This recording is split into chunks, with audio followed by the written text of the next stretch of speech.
නොකර මට නොපෙනී ගියත් නැතට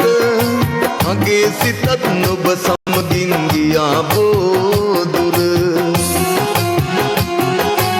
ආද වෙන්න එනවා නම් දිවිතුරාවෙම අණ්ඩලමේ නවතින්නම් ඔයා එක්කම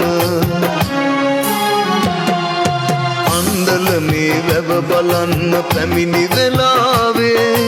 ඔබ දුටුවේ වැවේ පිපුණු පියුමක් වාගේ කතා නොකර මට නොපෙනී ගියත් නැතට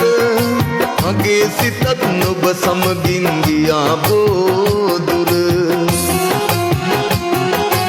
ආද වෙන්න එනවා නම් දිවිතුරාවෙම අණ්ඩලමේ නවතින්නම් ඔයා එක්කම අණ්ඩලමේ වැව බලන්න පැමිණි වෙලාවේ ඔබ දුටුවේ වැවේ පිපුණු පියුමක් වාගේ